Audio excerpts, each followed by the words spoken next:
Right, what's going on, guys? Welcome to the video. So on Newsnight yesterday, the host Emily Maitlis was talking to the Brexiteer Rod Liddle and the People's Vote campaigner Tom Baldwin, discussing the failure to deliver Brexit, the politicians and media betrayal since 2016, along with the Peterborough election.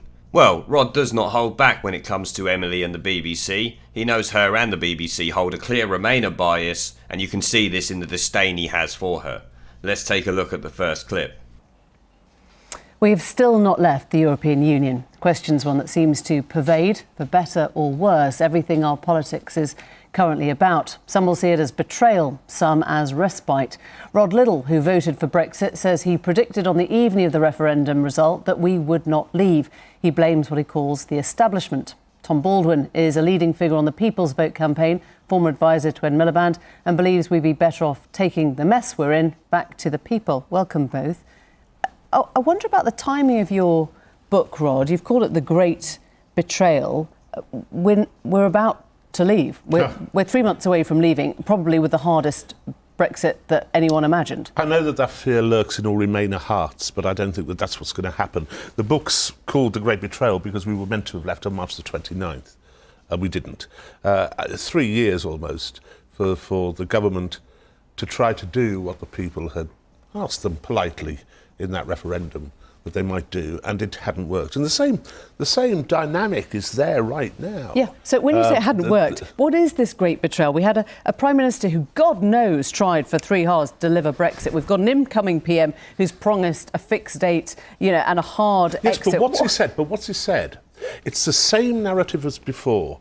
So this idea of no deal, which was brought up by Theresa May when she went to Brussels and when she went to negotiate with Tusk and Europe, it was a paper tiger. And it was a paper tiger because all the time, back home, Philip Hammond would be saying there is no possibility of a no deal. There is no possibility. What do we have now? We have Boris Johnson saying solid date, October. It was Philip Hammond and not all the people in the REG, all the Brexiteers who didn't vote for it, who stopped Brexit happening. Why don't you recognise that? Possibly I do. It's in the book. Possibly. But just to go back to that other point about Boris, Boris has said very firm, we leave, we have to. And has raised the prospect of no deal. And then at other times has said there is 1,000,000 to 1 chance that we will leave with no deal. In other words, it's a paper tiger again. So this undemocratic commie cumbucket questions the timing of his book titled The Great Betrayal, as we are about to leave the EU, she claims, and with the hardest Brexit anyone imagined, which is complete bullshit. What about all the remoaners before the referendum who said the economy would completely crash the day the UK voted to leave the EU? I'm pretty sure that is the hardest Brexit anyone imagined, not the current hard Brexit we would be looking at, which I still worry we won't get on the 31st of October. Rod also feels that way, pointing out he knows the fear of a no-deal Brexit is consuming the remoaners, but we was due to leave on the 29th of March and we didn't. Us having the same dynamics now that we did 3 years ago is what he's talking about. Emily tries to claim that Theresa the EU appeaser has tried for 3 years to deliver Brexit. Has this dumb bint been living in the same reality as us? Theresa May has done all she can to prevent Brexit, along with the shit weasels like Philip Hammond, Dominic Grieve and Rory the Soy Boy Stewart.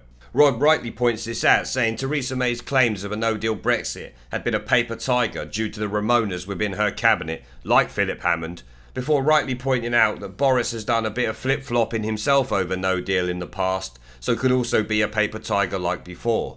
I have to agree, it is possible. You all know that I'm concerned Boris will either push through a rehashed May deal or extend the Brexit deadline. With reports out now that the EU would be willing to extend it, it doesn't give me much confidence. Now let's check out the next clip. Well, look, I think a lot of people do feel betrayed by the last 3 years on Brexit. I think Remainers and Leavers feel betrayed by what's happened on Brexit, because what's being offered now, whether it's a revival of Theresa May's deals or lipstick on that pig, or an accidental slide into no deal, which I think is a real prospect, it's both a million miles away from what was promised in 2016, the thing that you voted for.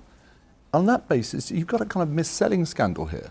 You've got something which is not being delivered, which was promised. You've got Parliament divided. They can't decide on what form of Brexit to go ahead with. You've got the country divided. And the solution is to actually, in this democratic crisis, it's more democracy, not less. Put it back to the people and let the people decide. Well, of course, the latest opinion poll from YouGov suggested that 57% of the population want to leave in some form or another. No, I mean, which is it's an important. It's interesting. This, you can slice and dice this in different ways. Well, that is what the poll said, you quote polls in your book as well, showing that there's now a Remain majority. Now, I mean, if you're so confident about this, let's put it back to the people. It's morally the wrong thing to do. The people voted. I mean, I don't think this is about what do you call it? What's the phrase you give to the people's vote these days? Of course, it's a people's vote because the people who voted first time. There's a people's vote last time as well, but the people have been let down. Yeah, you call it a great betrayal. The people have been betrayed here by the politicians. Let the people decide this and sort this mess out. Because quite clearly, the politicians hasn't been the problem. Brexit hasn't been the problem. What sort of Brexit do you want? What sort of Brexit do you want? Brexit hasn't been the problem. The ineptitude of the politicians and also the deliberate betrayal by some of those politicians, including quite a lot on the Remainer side, that has been the problem. There's been no inherent problem with Brexit. Now, I would leave with no deal.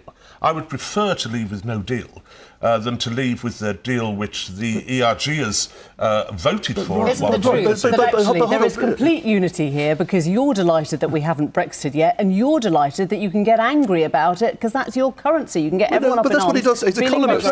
He's economist. That's a bit fatuous, isn't it? That's what you do. I'm sitting... My point is that I'm angry because we haven't left. And I'm representing the people, trying to represent the people, and that's why I've written the book, who are angry that they haven't left. To say that I'm pleased because I'm a columnist. You're not just angry that we haven't left. You say that the Remainer argument was that all leavers were basically racist and xenophobes. I said... You pretty much say that the Remainer argument is that all leavers are basically racist and xenophobes. No, I say that was one of the... That was one of the big tropes of the referendum campaign. Didn't work very well. Obviously, telling the people you want to vote for you that they're thick, racist, uneducated, and even worse than any of those things, old, didn't play very well. But it has helped some of the MPs to assuage their fears of going against the public vote by saying, well, that's the language you use. Would you describe yourself as a racist? Because many see you that way. Well, no, obviously not. But I am used to going on BBC programmes and being accused of such things when there is no evidence. When all you do is write about suicide bombers blowing themselves up in Tower Hamlets, or a black Labour MP, Kate Ossamore, saying she only got the job for her skin colour. Do you have to, at every possible juncture, show the BBC's grotesque bias? But these are your words. These are your words. Sorry, have you worked this out between you? No, it's just what a lot of people think about it. It's just what a lot of people think about it. You're writing about what this great betrayal it is, that all Brexiteers are portrayed as racist, and then you come up with things saying postal voters in Peterborough thought they were ticking a box to choose a Tarka Dal or a Brinjal Bhaji. I suppose this last comment will be considered a racist. It is consistent, casual racism. That's not casual racism week at all. After week from you. That's what you trade in. What is it then? It's nothing to do with racism. Why do you say I suppose this last comment? It's about voter fraud in Peterborough, which happened particularly amongst the Pakistani community. And it was organised by a man called Tariq Mahmood, who was sent to prison for doing exactly that. So get a grip, Emily. Why is it? Go on, Tom. Why is it then? Well, look, Rod, to sort of defend Rod for a sec, he's a paid polemicist, right? He's paid a lot of money by Rupert Murdoch and the Barclay brothers to be a sort of scourge of what he calls the establishment. The trouble is, you are the establishment, right? Look, when you wrote, as Emily points out, that you wanted an Islamic fundamentalist to blow himself up in Tower Hamlets because it would be a decent distance from the rest where the rest of us live. Yes, who was the us? Who was the us? Was that the people? Was it white people? Was it rich people? An entirely serious point, as you well know, as you would have known if you'd actually read it. Why did you write it? There's comedy sometimes, yes. Do you not know comedy? Do you not understand it? I just wonder, when it's so consistent, when it's week after week, the bile that you spew up has to be who you are. This kind of stuff. Bile. Why would you mention black MPs, female Labour MPs one week, and Tower Hamlets the next week, and the people who are ticking a box to choose a Tarka Dal? This is a real problem. You cannot but help it that there are 17.4 million people out there who are distressed. So this is at about them. And they're not This all is like about you. them. This is about all like you. That I they're respect a lot of distressed. them. They're distressed at the betrayal. And one of the things they're most distressed about is the way the BBC has behaved in the last 2.5 years. You write this in your book. You say It is that in the everyone has BBC. been portrayed as xenophobic and racist. I'm simply using your And language. you're doing it again. I know. Yes, you're doing it again. Do walk into Yes. it a bit, though, don't you? Yeah. No, I don't walk into anything.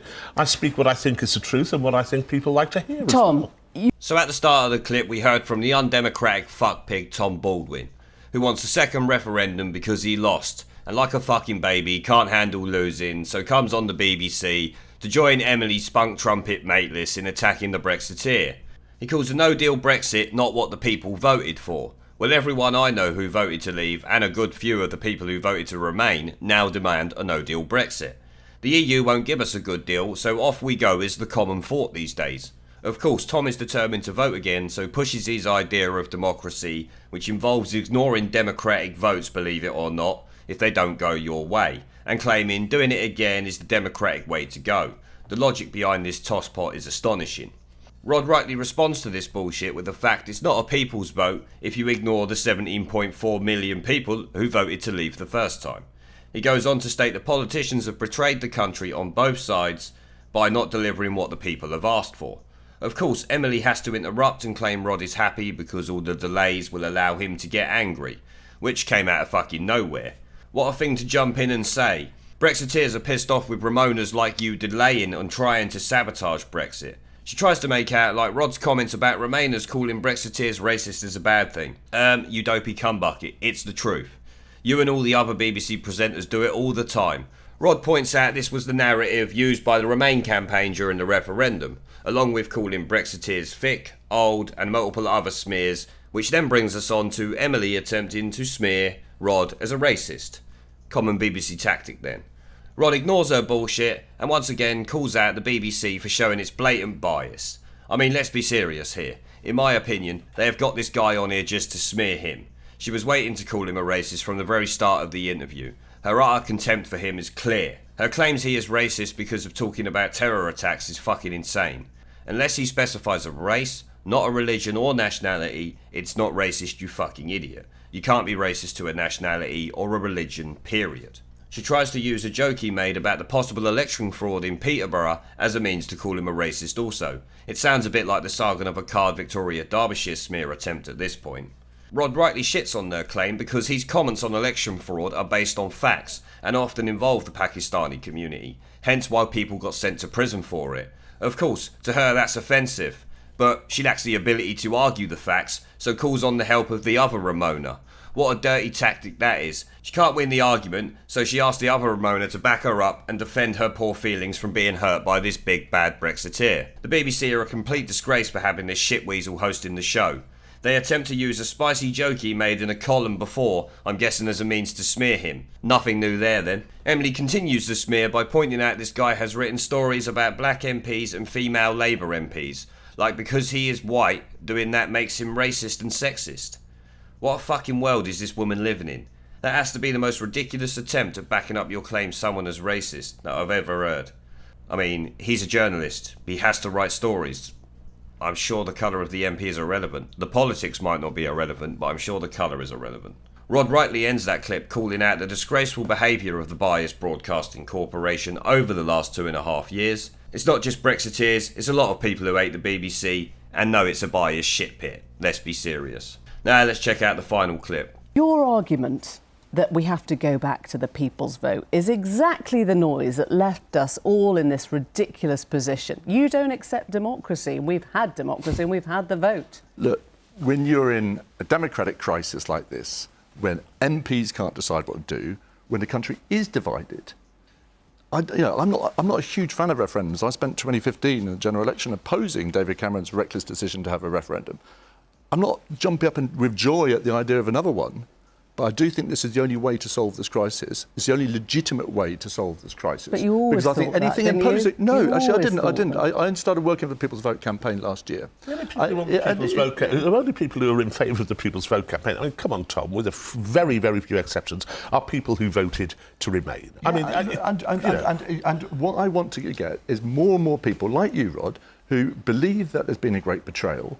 And I want people to recognise now that, whether you voted Leave or Remain, the only way to sort out this gigantic mess is to put it back to the people, trust the people, be a Democrat, rather than hide behind the establishment and the big proprietors of the newspapers that you work for. The democracy is spoken, but you won't listen to it, and you wouldn't listen to it a second time either. And if you wouldn't listen to it a third time, and of course the next vote, of course, wouldn't be quite as simple as that. It would be between May's deal, it would be Boris's deal, another deal, or leave or stay, and you know that it wouldn't be. You know that it would be gerrymandered, so that the people who voted would lose their. I actually do trust our democratic systems. I don't think Peterborough was a system of voting fraud. I don't think Peterborough. Think there was voting fraud I don't think it was people who didn't speak English, as you put it, who thought their vote ticking a box were Bombay Aloo. But that's exactly what happened in other places around the country. In Birmingham, you thought they were ordinary curry. There was literally no proof of that. No, there was not. That was a joke. You don't get jokes. OK.